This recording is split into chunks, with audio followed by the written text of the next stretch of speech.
మాజీ మంత్రి హరీష్ రావు మీడియాతో మాట్లాడుతున్నారు. లైవ్ లో చూద్దాం. సమైక్య ఆంధ్రప్రదేశ్లో సీమాంధ్ర నాయకుల వల్ల తెలంగాణ ప్రాంతానికి తీవ్రమైన నష్టం జరిగింది. నేడు స్వరాష్ట్రంలో కాంగ్రెస్ పాలకుల వల్ల కాంగ్రెస్ నాయకుల రూపంలో ఈ రాష్ట్రానికి తీవ్రమైన నష్టం వాటిల్తా ఉంది. ఉమ్మడి పాలనలో కొనసాగిన జలదోపిడి నేడు కాంగ్రెస్ పాలనలో కూడా మళ్ళీ మొదలైంది. ఆనాడు ఉమ్మడి రాష్ట్రంలో కూడా ఇదే తెలంగాణ కాంగ్రెస్ నాయకుల చేతగాంతనం వల్ల, ఇదే తెలంగాణ కాంగ్రెస్ పార్టీ నాయకుల యొక్క పదవుల కోసం పెదవులు మూసిన తీరు వల్ల ఆనాడు స్వరాష్ట్రంలో తీవ్రమైన నష్టం జరిగింది. నేడు కూడా మరి గురుదక్షిణ చెల్లించుకుంటున్నారా, పదవులు కాపాడుకోవడానికి పాకులాడుతున్నారా, కారణాలు ఏమైనా కూడా ఈ రాష్ట్రానికి, ఈ రాష్ట్ర ప్రజలకు శాశ్వత ద్రోహానికి ఈరోజు కాంగ్రెస్ పార్టీ పాల్పడతా ఉంది. ఒకటి కాదు, రెండు కాదు, శాశ్వతంగా 200 టీఎంసీల గోదావరి జలాలను తరలించుకుపోయేటువంటి కుట్ర జరుగుతూ ఉంది. గోదావరి బంకచర్ల ప్రాజెక్ట్ ఏదైతే ఆంధ్రప్రదేశ్ ప్రభుత్వం తలపెట్టిందో, ఈ ప్రాజెక్టు నిర్మాణం వల్ల తెలంగాణకు తీవ్రమైన నష్టం జరగబోతా ఉంది. పైకి ఏం మాట్లాడుతున్నారు, ఏముంది ఏదో సముద్రంలో కలిసే నీళ్లు తీసుకుపోతే తప్పేంది అని మాట్లాడుతూ ఉన్నారు. మరి గోదావరిలో అన్ని నీళ్లు ఉన్నదే నిజమైతే, సముద్రంలో కలిసే నీళ్ళు అయితే మరి తెలంగాణ రాష్ట్ర ప్రభుత్వము గోదావరి మీద ప్రాజెక్టులు చేపడితే ఎందుకు మోకాలడ్డం పెట్టినరు? తెలంగాణ ప్రభుత్వం చేపట్టిన ప్రాజెక్టులను రద్దు చేయాలని, అనుమతులు ఇవ్వొద్దని ఆ రోజు కేంద్ర ప్రభుత్వానికి లేఖల మీద లేఖలు ఎందుకు రాసిండ్రు? ఇదే చంద్రబాబు నాయుడు గారి ప్రభుత్వము ఆ రోజు కాళేశ్వరం ప్రాజెక్టుకు మనకు అన్ని అనుమతులు వచ్చినాయి. ఒకటి, అన్ని ప్రాజెక్టుకు రావాల్సిన సిడబ్ల్యూసి నుంచి 9 డైరెక్టరేట్ల నుంచి తెచ్చాం, ఎన్విరాన్మెంట్ క్లియరెన్స్ తెచ్చాం, లాస్ట్కు టీఏసీ ద ఫైనల్ క్లియరెన్స్ కూడా ఆ రోజు మేము తెచ్చుకున్నాం. ఇదే తెలుగుదేశం ప్రభుత్వం ఆనాడు 2018లో అధికారంలో ఉన్నప్పుడు కేంద్ర జలవనరుల శాఖకు రాసిన ఉత్తరం ఇది. ఇందులో చాలా స్పష్టంగా ఏం రాస్తారంటే, Kaleshwaram project unilaterally without approval from FRMB, Apex Council or CWC against the provisions under section 84(3), 85D of AP Reorganization Act 2014. As per 11th schedule at para 7 of AP Reorganization Act 2014, no new projects based on water resources arrived at based on appropriate dependability criteria on Godavari or Krishna rivers can be taken up by the state of Telangana or state of Andhra Pradesh without obtaining sanction from Apex Council. ఇది మీరు రాసిందే.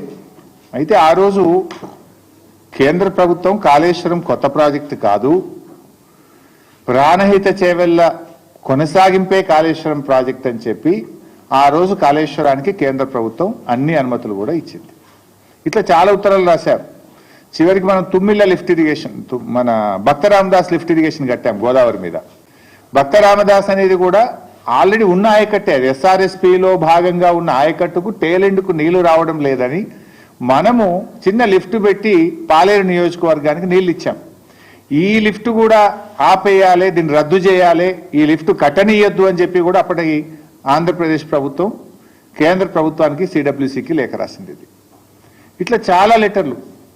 ఇది చంద్రబాబు నాయుడు గారు స్వయంగా రాసిన letter. మీరు పాలమూరు ఎత్తిపోతల పథకానికి అనుమతి ఇవ్వద్దు, దిండి ఎత్తిపోతల పథకానికి అనుమతి ఇవ్వద్దు, ఇది కొత్త ప్రాజెక్టు, మీరు ఎట్లా స్టార్ట్ చేస్తారు, దీన్ని ఆపాలి అని చెప్పి స్వయంగా చంద్రబాబు నాయుడు గారు ఆయన ఓన్ హ్యాండ్ రైటింగ్తో రాసిన లెటర్. సరే, ఇట్లా ఇవన్నీ ఒకటి కాదు, రెండు కాదు, ఆంధ్రప్రదేశ్ ప్రభుత్వం రాసిన 20-30 లెటర్లు ఇవి. తెలంగాణ ప్రాజెక్టులకు అడ్డుపడుతూ తెలంగాణ ప్రాజెక్టులను నిలిపివేయాలని, అనుమతులు ఇవ్వొద్దని, మీరు ఎట్లా కడతారని కోర్టుల్లో కేసులు వేశారు, కేంద్ర ప్రభుత్వం దృష్టికి తీసుకుపోయినరు, గ్రీన్ ట్రిబ్యునల్లో కూడా కేసులు వేసిండ్రు. అయితే ఈరోజు మరి నేను అడుగుతా ఉన్నా, గోదావరి బనకచెర్ల ప్రాజెక్టు కొత్త ప్రాజెక్టు కాదా? అసలు కేంద్ర ప్రభుత్వం ఎందుకు నిద్రపోతా ఉంది? ఈరోజు మన రాష్ట్రంలో ఏపీ రీఆర్గనైజేషన్ యాక్ట్ తర్వాత ఇటు తెలంగాణలోనైనా అటు ఆంధ్రప్రదేశ్లోనైనా కొత్త ప్రాజెక్టు చేపట్టాలంటే కేఆర్ఎంబి జిఆర్ఎంబి అనుమతి తీసుకోవాలి. ఆ నదీ పరివాహక ప్రాంతంలో ఉన్నటువంటి రాష్ట్రాల నుంచి అంతర్రాష్ట్ర ఒప్పందం జరగాలంటే నదీ పరివాహక ప్రాంతంలో ఉండే అన్ని రాష్ట్రాలు ఒప్పుకోవాలి. నంబర్ 3, ఏపీ రీఆర్గనైజేషన్ యాక్ట్ ప్రకారంగా ఎపెక్స్ కౌన్సిల్లో కొత్త ప్రాజెక్టు అనుమతి పొందాలి. Number 4, central water commission clearance తీసుకోవాలి. నంబర్ 5, ఎన్విరాన్మెంట్ క్లియరెన్స్ తీసుకోవాలి. ఏ అనుమతి కూడా లేదు. ఇప్పుడు గోదావరి బనకచెర్ల ప్రాజెక్టుకు ఏ అనుమతి లేదు. నేను పైన చెప్పిన దాంట్లో ఏ ఒక్క అనుమతి లేకుండా నియమ నిబంధనలన్నీ బుల్డోజ్ చేస్తూ కేంద్రం జుట్టు తన చేతుల్లో ఉంది అని చెప్పి ఇష్టారీతిన రాత్రికి రాత్రి ప్రాజెక్టు రూపకల్పన చేసి ఇవాళ టెండర్లు పిలిచి ముందుకు పోతా ఉన్నారు. ఇది ఎక్కడి పద్ధతి అని నేను అడుగుతా ఉన్నా. అంటే మేము కాళేశ్వరం కడతానో, భక్తరామదాస్ కడతానో, మేము పాలమూరు కడతానో, దిండి కడతానో, ఆ రోజు కేంద్ర ప్రభుత్వానికి లేఖలు రాస్తారు, సిడబ్ల్యూసీకి లేఖలు రాస్తారు, గ్రీన్ ట్రిబ్యునల్లో కేసేస్తారు, హైకోర్టులో కేసేస్తారు, సుప్రీంకోర్టులో కేసులేసి మోకాలు అడ్డం పెట్టే ప్రయత్నం చేస్తారు. కానీ ఇవాళ మీరు మేము కట్టిన అన్ని కూడా పాత ప్రాజెక్టులు. పాలమూరు అయినా ఉమ్మడి ఆంధ్రప్రదేశ్లో స్టార్ట్ చేసింది, కాళేశ్వరం అయినా ఉమ్మడి ఆంధ్రప్రదేశ్లో స్టార్ట్ చేసింది. కానీ మీరు ఇలా కొత్త ప్రాజెక్టును నియమ నిబంధనలన్నీ కూడా ఉల్లంఘించి ఇలా ఆంధ్రప్రదేశ్ కడతా ఉంది. ఇది జరుగుతూ ఉంటే మరి మన ముఖ్యమంత్రి గారు పోయినసారి అసెంబ్లీలో మాట్లాడింది రేవంత్ రెడ్డి, బడ్జెట్లో మనకు గుండు సున్నా పెట్టిండ్రు, మన ప్రాజెక్టులకు అనుమతిస్తలేరు, మనకు ఏమీ రావడం లేదు, నేను నీతి ఆయోగ్ మీటింగ్ను బైకాట్ చేస్తున్నా అని చెప్పి అసెంబ్లీలో చెప్పిండు. ఏమిచ్చిండ్రు? నువ్వు కట్టమన్న మూసీ సుందరీకరణకు ఇదివరకు డిఫెన్స్ ల్యాండ్ రాలే. మూసీ సుందరీకరణ ప్రాజెక్టుకు ఇప్పటికీ అదేది వరల్డ్ బ్యాంక్ నుంచి అప్పు తెస్తామంటే ఫైల్ రిటర్న్ కొట్టిండ్రు. ఏది నీ మెట్రో రైలుకి ఇంతవరకు అనుమతి వచ్చింది లేదు. నువ్వు ఆ రోజు బడ్జెట్లో అయితే గుండు సున్నా, నువ్వే నీతి ఆయోగ్ మీటింగ్ బహిష్కరిస్తా అన్నాడు. మరి నిన్న నేను పొద్దుగాలనే అందరికంటే ముందు పోయి కూర్చున్నాడు. నేను నీతి ఆయోగ్ మీటింగ్లో అందరికంటే ముందు పోయి రేవంత్ రెడ్డి రాత్రే పోయిండు, పొద్దుగాల ఫస్ట్ కూర్చున్నాడు. మంచి రాముడు మంచి బాలు లెక్క కూర్చున్నాడు. నేను అనుకున్నా దీని గురించి మాట్లాడతాడేమో, ఈ గోదావరి బంకచెర్ల ప్రాజెక్టును గట్టిగా ఎదిరించడానికే పోయిండేమో, నిలదీయడానికే పోయిండేమో ప్రధానమంత్రిని అని నేను అనుకున్నా. కానీ చూస్తే అసలు ఈ ప్రాజెక్టు గురించి మాట్లాడిన సందర్భం కూడా లేదు.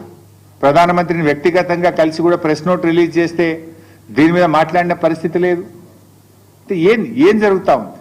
రేవంత్ రెడ్డి మాట్లాడాడు, ఉత్తమ్ కుమార్ రెడ్డి అయితే అసలే మాట్లాడాడు.